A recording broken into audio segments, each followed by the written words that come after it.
Avant de commencer mon propos, cher Aîné Pierre, en rentrant tout à l'heure dans cette salle, je vous ai suivi. Et quand j'ai décidé d'apporter ma modeste contribution à la construction de notre beau pays, le plus beau pour moi, dans le domaine qui est le mien, aussi il fallait me donner des diplômes, je serais un professeur agrégé.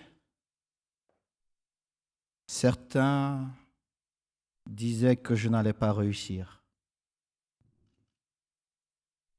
Je l'ai fait pour des millions de Camerounais qui n'avaient plus espoir en ce football. Je connais mon domaine, je domine mon domaine.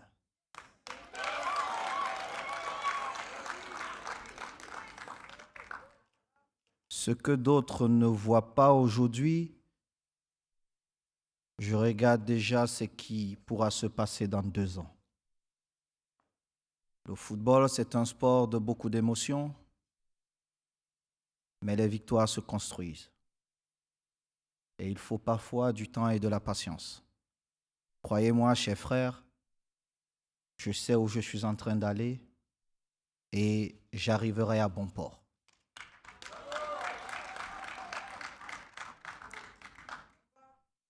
Monsieur le ministre, Mesdames et Messieurs, tout d'abord, permettez-moi de m'acquitter de cet agréable devoir de remercier les organisateurs des journaux nationaux, des diasporas et de l'Afrique. Je tiens à féliciter singulièrement l'initiateur de ces rencontres, Pierre de Gaëtan Ndika. À force de travail, de patience et de persévérance, cher Pierre, vous avez réussi à structurer autour de ce rendez-vous devenu incontournable un espace où foisonne l'intelligence de l'élite franco-africaine.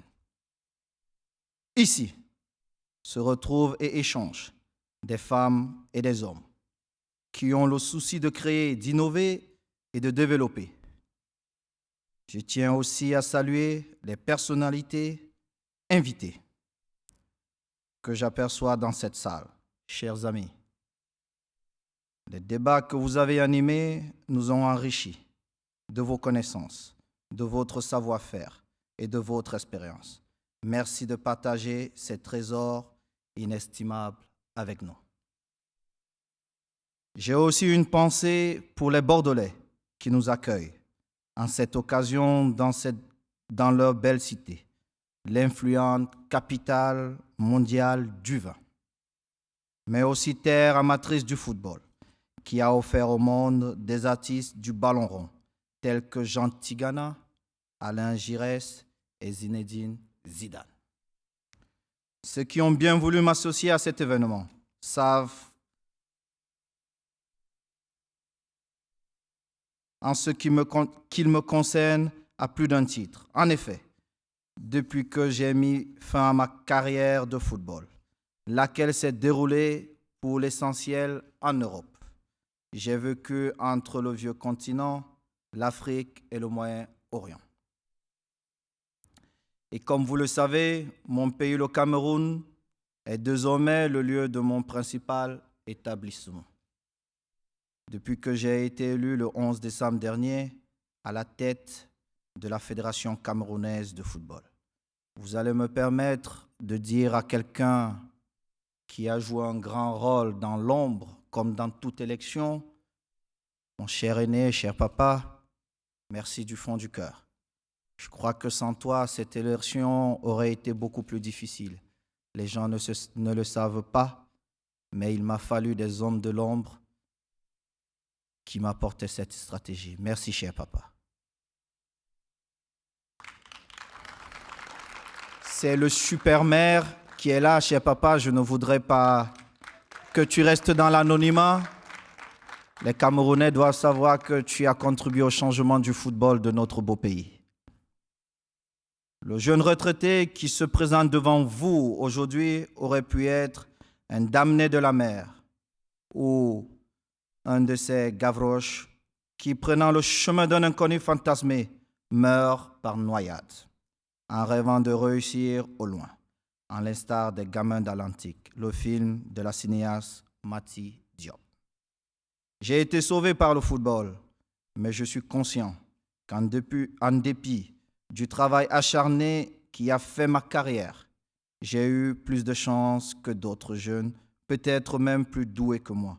J'en remercie la Providence. Retiré des terrains, je ne pouvais que rendre à ce sport ce qu'il m'a donné. En décembre dernier, les électeurs m'ont confié la direction d'un football sinistré. Le championnat national ne se jouait plus. La formation des jeunes était en panne. Les heures de jeu étaient insuffisantes en quantité et médiocres en qualité.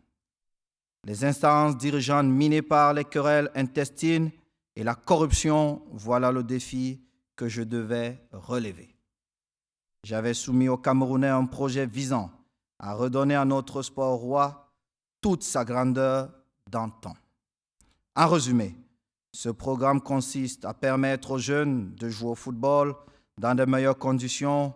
Pour ce faire, mon équipe et moi-même avons prévu de mettre en place un vaste plan de construction d'infrastructures avec l'appui financier des sponsors.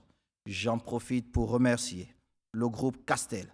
Sans son accompagnement, le début de mon mandat aurait été plus compliqué qu'il ne l'a été.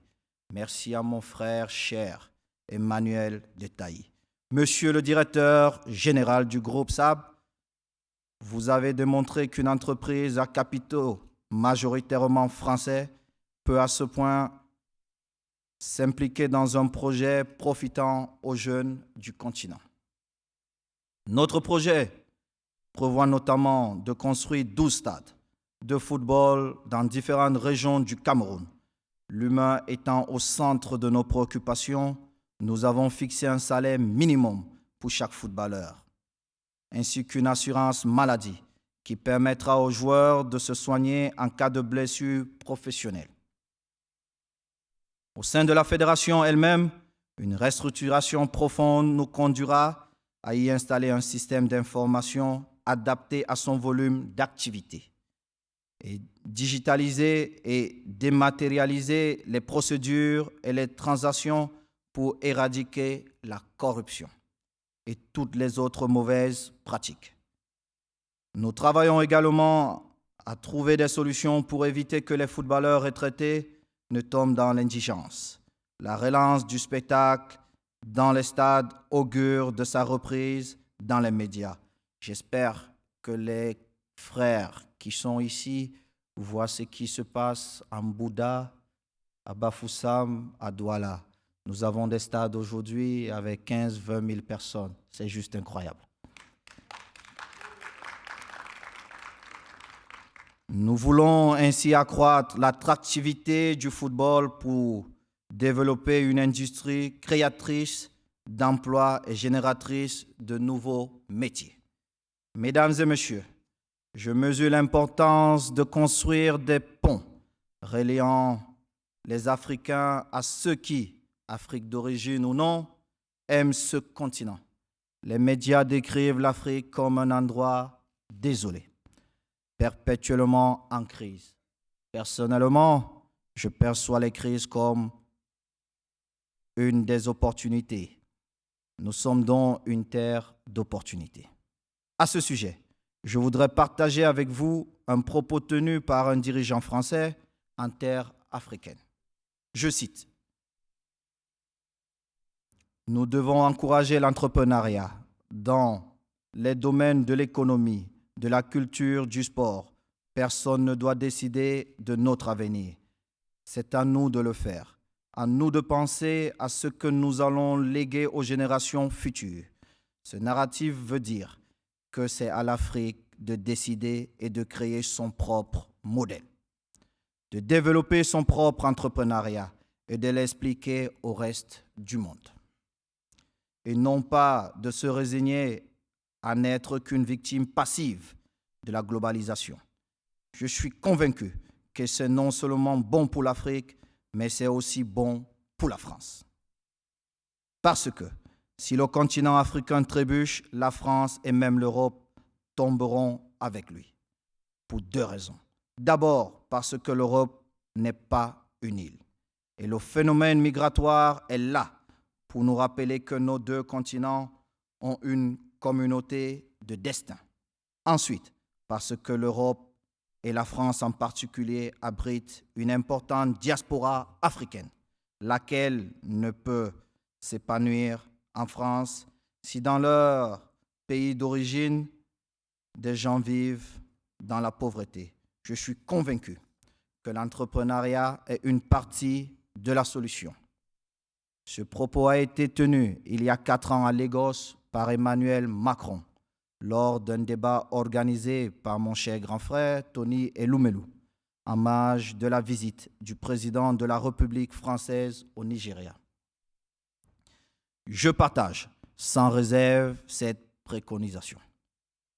L'événement qui nous réunit aujourd'hui nous offre à nous, Africains et Afro-Européens, qui nous battons tous les jours pour innover, créer et développer, l'opportunité de nouer des partenariats stratégiques avec les investisseurs qui croient en l'avenir de notre continent. Il n'est pas meilleur lieu que la France pour l'abriter.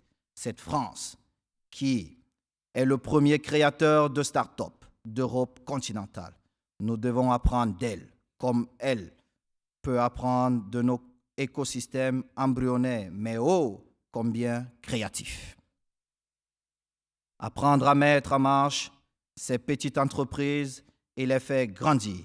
En conclusion, je suis convaincu que notre réussite dépend de notre capacité à créer une communauté de bienveillance franco-africaine, où nos différences seront respectées, une famille expurgée de toute intolérance, une communauté de bienveillance empreinte d'estime mutuelle soudée autour de nos affinités culturelles, des aspects positifs de notre histoire commune et de la langue que nous avons en partage.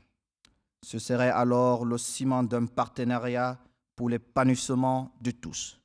Vivement la prochaine édition des JNDA avec, je l'espère, de bonnes nouvelles. Je vous remercie de votre attention.